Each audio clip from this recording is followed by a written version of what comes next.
ದೇಶಕ್ಕೆ, ಭಾರತ ದೇಶಕ್ಕೆ ಅತ್ಯಂತ ದೊಡ್ಡ ಭಯೋತ್ಪಾದನೆಯನ್ನ ಅಥವಾ ಉಗ್ರವಾದವನ್ನ ಅಥವಾ ಅಪರಾಧ ಕೃತ್ಯಗಳನ್ನ ಕಲಿಸಿಕೊಟ್ಟಿರುವಂತಹ, ತರಬೇತಿ ನೀಡಿರ್ತಕ್ಕಂತಹ ಒಂದು ಕೇಂದ್ರ ಅಂತ ಇದ್ರೆ ಅದು ಈ ಹರೀಶ್ ಪೂಂಜಾರಂತಹ ವ್ಯಕ್ತಿಗಳು ಬೆಳೆದು ಬಂದಂತಹ RSS ನ ಶಾಖೆಯಾಗಿರ್ತದೆ ಅಂತ ಹೇಳಲಿಕ್ಕೆ ಬಯಸ್ತಾ ಇದ್ದಾರೆ. ಅದಕ್ಕಾಗಿ ಪೊಲೀಸ್ ಠಾಣೆಯಲ್ಲಿ ಅವರಿಗೆ ಗೌರವ ಕೊಡ್ಲಿಕ್ಕೆ ಗೊತ್ತಿಲ್ಲ. ಇದೇ ಬೆಳ್ತಂಗಡಿ ಪೊಲೀಸ್ ಠಾಣೆಯಲ್ಲಿ ಅವರ ಚೇಳಾಗಳು ಮಾಡಿದಂತಹ ಅಪರಾಧ ಕೃತ್ಯಗಳನ್ನು ಪ್ರಶ್ನೆ ಮಾಡಲಿಕ್ಕೆ ಪೊಲೀಸರು ಸ್ಟೇಷನ್ಗೆ ಕರ್ಕೊಂಡು ಬಂದ್ರೆ ಪೊಲೀಸರಿಗೆ ಬಂದು ಆವಾಜ್ ಆಗ್ತಾರೆ. ಒಬ್ಬ ರೌಡಿಯ ರೀತಿಯಲ್ಲಿ ವರ್ತಿಸ್ತಾನೆ ಅಂತ ಹೇಳಿದ್ರೆ ಅಷ್ಟು ಮಾತ್ರ ಅಲ್ಲ, ಅದರ ನಂತರ ದಿನದಲ್ಲಿ ನಡೆದಂತಹ ಪ್ರತಿಭಟನೆಯಲ್ಲಿ ಬಹಳ ಕುಲ್ಲಂಕುಲ್ಲವಾಗಿ ಹೇಳ್ತಾರೆ, ನಮ್ಮ ಕಾರ್ಯಕರ್ತರ ತಂಟೆಗೆ ಬಂದ್ರೆ ಪೊಲೀಸರ ಕಾಲರ್ ಪಟ್ಟಿಯನ್ನು ಕೂಡ ಹಿಡಿಯಲು ನಾವು ಹಿಂದೇಟು ಹಾಕುವುದಿಲ್ಲ ಅಂತ ಹೇಳಿ. ನಮ್ಮ ದಕ್ಷಿಣ ಕನ್ನಡ ಜಿಲ್ಲೆಯ ಪೊಲೀಸ್ ಇಲಾಖೆಗೆ, ಪೊಲೀಸರಿಗೆ ಅವರ ಸ್ವಾಭಿಮಾನ ಸತ್ತು ಹೋಗಿದೆ ಅಂತ ಹೇಳುವಂತಹ ಪ್ರಶ್ನೆಯನ್ನು ನಾವು ಇವತ್ತು ಕೇಳಬೇಕಾಗಿದೆ ಬಂಧುಗಳೇ. ಉನ್ನತ ಮಟ್ಟದ ಅಧಿಕಾರಿಗಳು ಒಬ್ಬ ಶಾಸಕನ ಈ ರೀತಿಯ ಹೇಳಿಕೆಗೆ ನೀವು ತೆಗೆದುಕೊಂಡಿರುವಂತಹ ಕ್ರಮಗಳೇನು ಅನ್ನುವುದನ್ನ ಜನತೆಯ ಮುಂದೆ ಹೇಳಬೇಕಾಗಿದೆ. ಅವರ ಮೇಲೆ ಬಿಟ್ಟಿ ಕೇಸುಗಳನ್ನು ಹಾಕಿ ಅಥವಾ ಜಾಮೀನು ರಹಿತವಾದಂತಹ ಕೇಸುಗಳನ್ನು ದಾಖಲಿಸಿದ್ದರೂ ಕೂಡ ಯಾವುದೋ ಒತ್ತಡಕ್ಕೆ ಮಣಿದು ನಿಮ್ಮ ಕಾನೂನು ಪ್ರಕ್ರಿಯೆಯನ್ನು ನೀವು ಚುಟುಕುಗೊಳಿಸಿದ್ದೀರಿ. ಅವರನ್ನ ಜೈಲಿಗೆ ಎತ್ತುವಂತಹ ತಾಕತ್ತನ್ನ ನೀವು ಪ್ರದರ್ಶಿಸಿಲ್ಲ. ಆ ಕಾರಣಕ್ಕಾಗಿ ಮತ್ತೆ ಬಾಲ ಬಿಚ್ಚಲಿಕ್ಕೆ ಆರಂಭವಾಗಿದೆ. ಪೊಲೀಸ್ ಇಲಾಖೆಯ ಕೆಲಸ ಅಥವಾ ಪೊಲೀಸ್ ಉನ್ನತ ಮಟ್ಟದ ಅಧಿಕಾರಿಗಳ ಕೆಲಸ ಏನು ಅಂತ ಹೇಳಿದ್ರೆ ಕಾನೂನು ಸುವ್ಯವಸ್ಥೆಯನ್ನು ಕಾಪಾಡುವಂಥದ್ದು. ನೀವು ಕಾನೂನು ಸುವ್ಯವಸ್ಥೆಯನ್ನು ಕಾಪಾಡಬೇಕಾಗಿರುವಂಥದ್ದು ಇಂತಹ ಭಯೋತ್ಪಾದಕ ಮನಸ್ಥಿತಿ ಇರತಕ್ಕಂತಹ ಇಂತಹ ವ್ಯಕ್ತಿಗಳನ್ನ ಜೈಲಿಗಟ್ಟುವ ಮುಖಾಂತರವಾಗಿರ್ತದೆ. ಅದು ಬಿಟ್ಟು ಜನಸಾಮಾನ್ಯರನ್ನ ಠಾಣೆಗೆ ಕರೆದು 107 ಬಾಂಡ್ ಬರೆಸುವುದರ ಮುಖಾಂತರ ಅಲ್ಲ ಅನ್ನುವಂತಹ ವಿಚಾರವನ್ನ ಪೊಲೀಸ್ ಇಲಾಖೆಯ ಗಮನಕ್ಕೆ ತರಲಿಕ್ಕೆ ಇಷ್ಟಪಡ್ತಾ ಇದ್ದೇನೆ. ಒಬ್ಬ ಜನಸಾಮಾನ್ಯ ತಪ್ಪು ಮಾಡಿದ್ರೆ ಅವರ ಮನೆಗೆ ನುಗ್ಗಿ ದರದರನೆ ಎಳೆದು ಬರ್ತೀರಾ, ಮನೆಯವರಿಗೆ ಕಿರುಕುಳವನ್ನು ನೀಡ್ತೀರಾ, ಠಾಣೆಗೆ ಕರೆದು ಹಿಗ್ಗ ಮುಗ್ಗ ತಳ್ತೀರಾ. ಹರೀಶ್ ಪೂಂಜರಿಗೆ ನೀವು ಹೊಡೆದಂತಹ ಏಟು ಎಷ್ಟು ಅನ್ನೋದನ್ನ ನೀವು ಸಾರ್ವಜನಿಕಗೊಳಿಸಬೇಕಾಗಿದೆ ಪೊಲೀಸರು.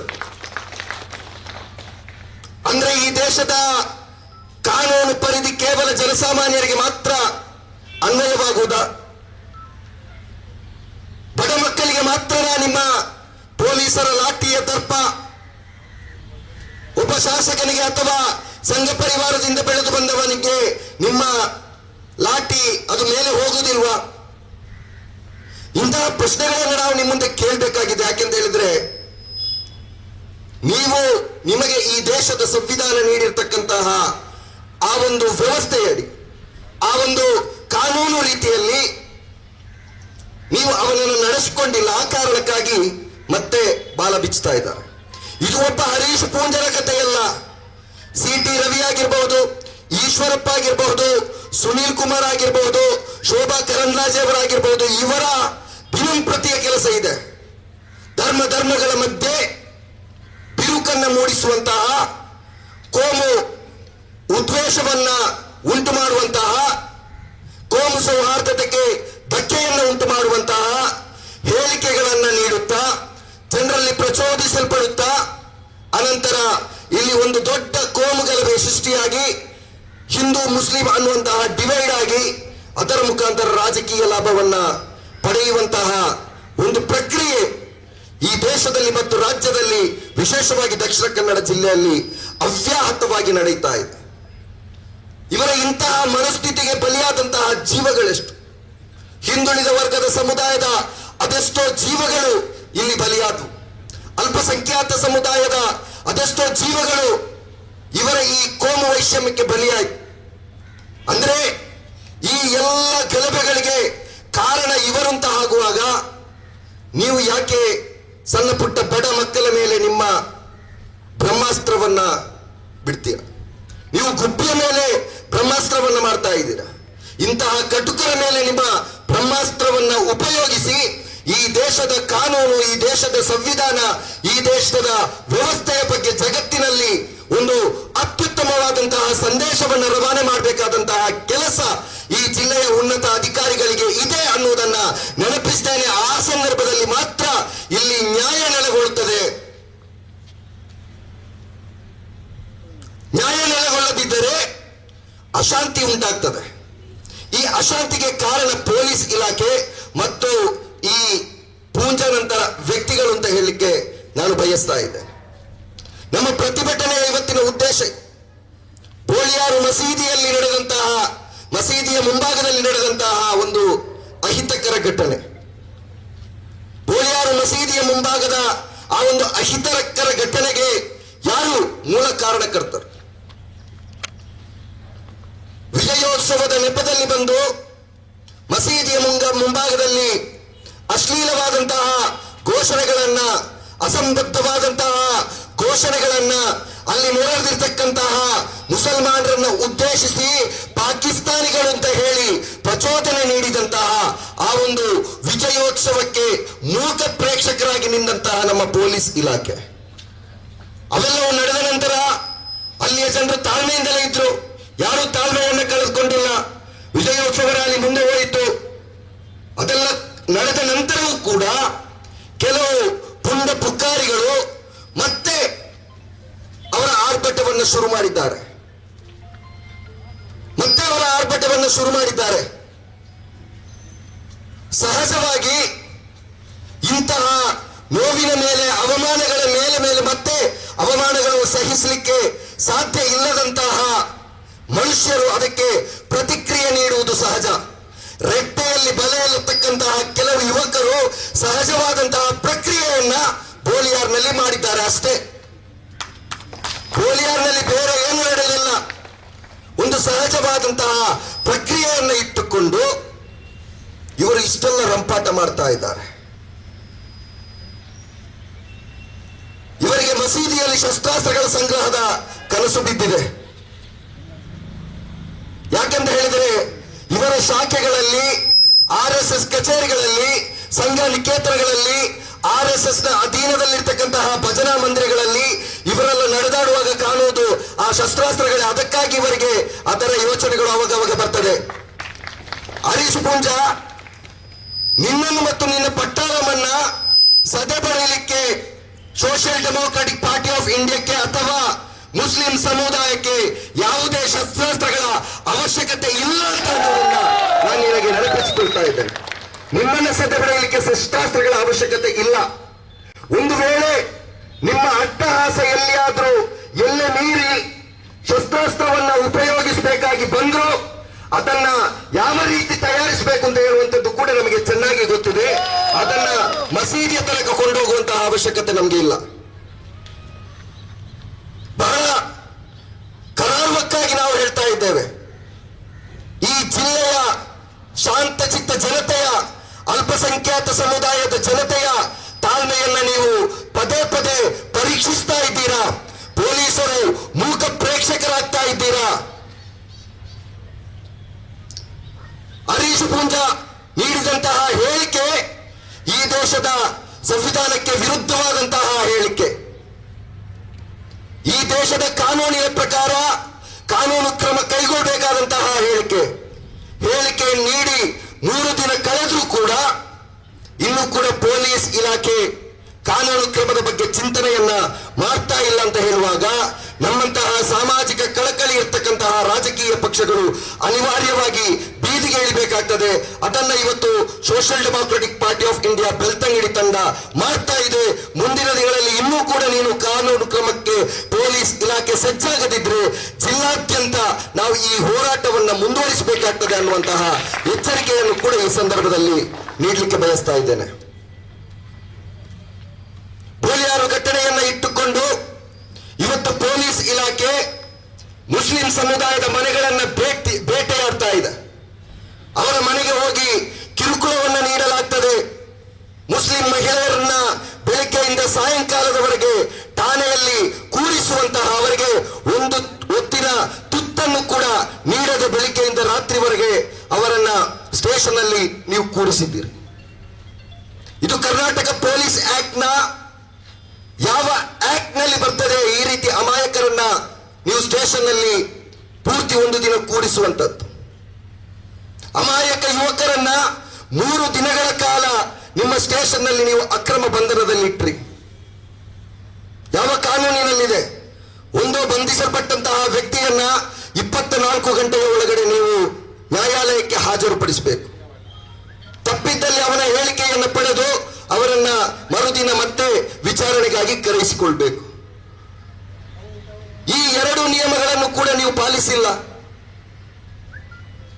ಬೇರೆಯದೇ ರೀತಿಯಲ್ಲಿ ಇವತ್ತು ಬೋಲಿಯಾರ್ನ ಇಶ್ಯೂ ಅನ್ನು ಕೊಂಡು ಹೋಗಲಾಗ್ತದೆ. ಬೋಲಿಯಾರ್ನಲ್ಲಿ ಏನೋ ಒಂದು ದೊಡ್ಡ ಭಯೋತ್ಪಾದಕ ಚಟುವಟಿಕೆಗಳು ನಡೆದಿದೆ ಅನ್ನುವ ರೀತಿಯಲ್ಲಿ ಇವತ್ತು ಮಾಧ್ಯಮಗಳಲ್ಲಿ ಚಿತ್ರೀಕರಿಸಲಾಗ್ತದೆ. ಪೊಲೀಸ್ ಇಲಾಖೆಯು ಕೂಡ ಅಲ್ಲಿಯ ಆರೋಪಿಗಳನ್ನ ಆ ರೀತಿ ಪಡ್ತಾ ಇದ್ದಾರೆ.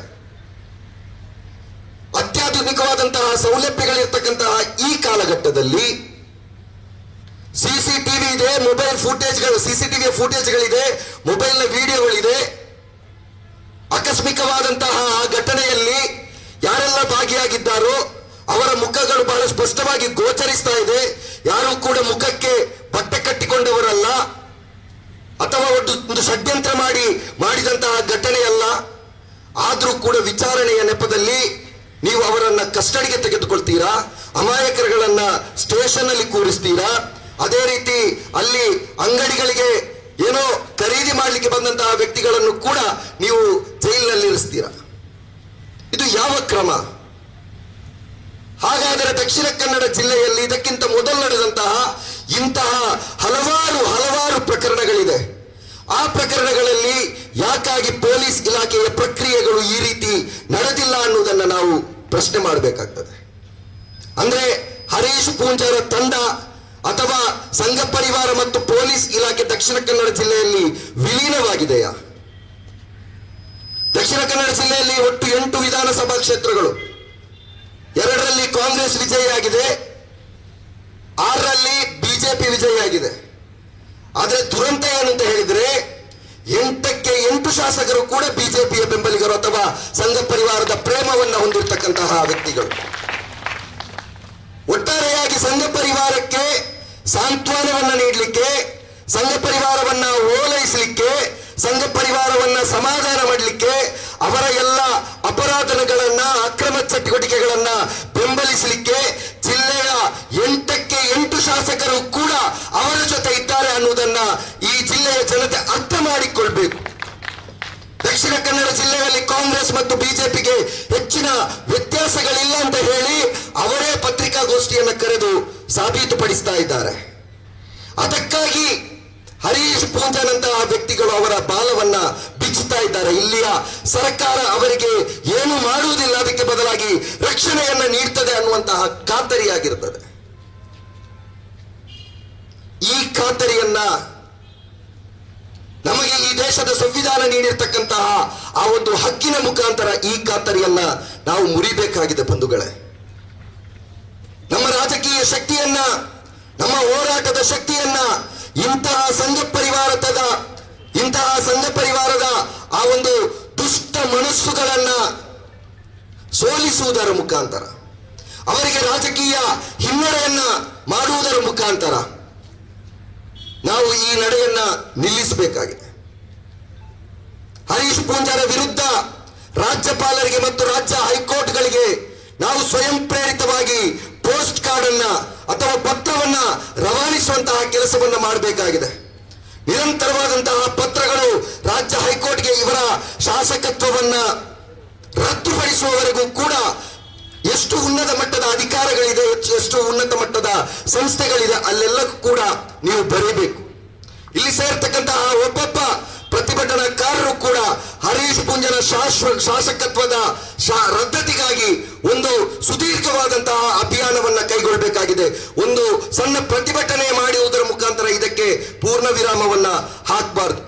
ಅದೇ ರೀತಿ ಯಾರಿಗೆಲ್ಲ ಸಾಧ್ಯ ಇದೆ ಈ ಶಾಸಕನ ವಿರುದ್ಧ ಹೈಕೋರ್ಟ್ ನಲ್ಲಿ ನೇರವಾಗಿ ನೇರವಾಗಿ ಕಂಪ್ಲೇಂಟ್ ದರ್ಜ್ ಮಾಡಬೇಕಾದಂತಹ ಅಥವಾ ಜಿಲ್ಲಾ ಕೋರ್ಟ್ನಲ್ಲಿ ನೀವು ಪ್ರೈವೇಟ್ ಖಾಸಗಿ ದೂರನ್ನ ದಾಖಲಿಸುವಂತಹ ಪ್ರಯತ್ನಕ್ಕೆ ನಮ್ಮ ಪ್ರತಿಭಟನಾಕಾರರು ಮುಂದಡಿ ಇಡಬೇಕಾಗಿದೆ. ನಿಮಗೆ ಬೇಕಾದಂತಹ ಎಲ್ಲ ಸಲಹೆ ಸೂಚನೆಗಳನ್ನ ಸಹಕಾರಗಳನ್ನ social democratic party of India ನೀಡಲಿಕ್ಕೆ ತಯಾರಾಗಿದೆ. ಯಾಕೆಂದು ಹೇಳಿದರೆ ನಮಗೆ ಜಿಲ್ಲೆಯ ಶಾಸಕರಿಗಿಂತ ಜಿಲ್ಲೆಯ ಶಾಂತಿ ಮುಖ್ಯವಾಗಿದೆ. ಆ ಶಾಂತಿಯನ್ನ ಉಳಿಸುವ ನಿಟ್ಟಿನಲ್ಲಿ ನಾವು ಈ ಎಲ್ಲ ಕೆಲಸಗಳನ್ನ ನಿರಂತರವಾಗಿ ಮಾಡಬೇಕಾಗಿದೆ.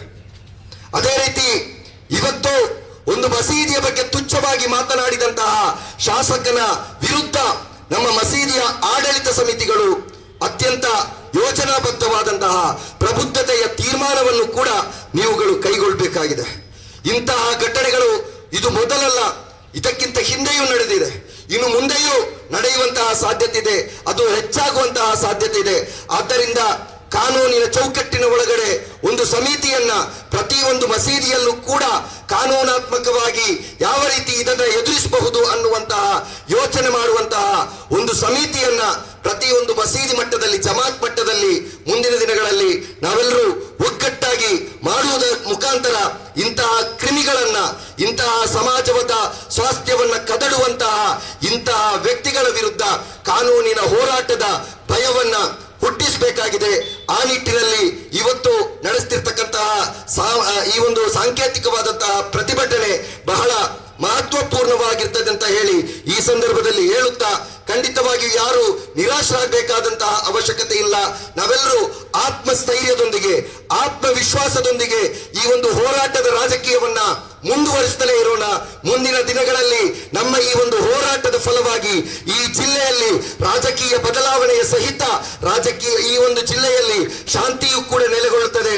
ನಮ್ಮ ಸಂವಿಧಾನವನ್ನು ಕೂಡ ನಮಗೆ ಉಳಿಸ್ಲಿಕ್ಕೆ ಆಗ್ತದೆ, ನಮ್ಮ ಹಕ್ಕುಗಳನ್ನು ಕೂಡ ನಮಗೆ ಉಳಿಸ್ಲಿಕ್ಕೆ ಆಗ್ತದೆ. ಮುಂದಿನ ದಿನಗಳಲ್ಲಿ ಕೇವಲ ಈ ರೀತಿ ಬೀದಿಯಲ್ಲಿ ನಿಂತು ಹೋರಾಟವನ್ನ ಮಾಡುವವರಾಗದೆ ಈ ಜಿಲ್ಲೆಯನ್ನ ಆಳುವವರು ನಾವಾಗೋಣ. ಆದ್ದರಿಂದ ಮತದಾನದ ಸಂದರ್ಭದಲ್ಲಿ ಪ್ರಬುದ್ಧವಾಗಿ ಮತಗಳನ್ನು ಚಲಾಯಿಸುವಂತಹ ಒಂದು ಜಾಗೃತಿಯನ್ನ ನಾವೆಲ್ಲೂ ಹುಟ್ಟು ಹಾಕಬೇಕಾಗಿದೆ. ಆ ಮೂಲಕ ಇಂತಹ ಮನಸ್ಥಿತಿಯ ಶಾಸಕರನ್ನ ಸೋಲಿಸುವಂತಹ ಕೆಲಸ ನಮ್ಮಿಂದ ಆಗ್ಬೇಕಾಗಿದೆ ಅಂತ ಹೇಳಿ ಈ ಸಂದರ್ಭದಲ್ಲಿ ಹೇಳ್ಕೊಳ್ತಾ, ಅವಕಾಶಕ್ಕಾಗಿ ಬೆಳ್ತಂಗಡಿ ವಿಧಾನಸಭಾ ಕ್ಷೇತ್ರ ಸಮಿತಿಗೆ ಕೃತಜ್ಞತೆಯನ್ನು ಸಲ್ಲಿಸ್ತಾ ನನ್ನ ಮಾತನ್ನ ಮುಕ್ತಾಯಗೊಳಿಸ್ತಾ ಇದ್ದೇನೆ. ಜೈ ಇಂಡಿಯಾ, ಜೈ SDPI.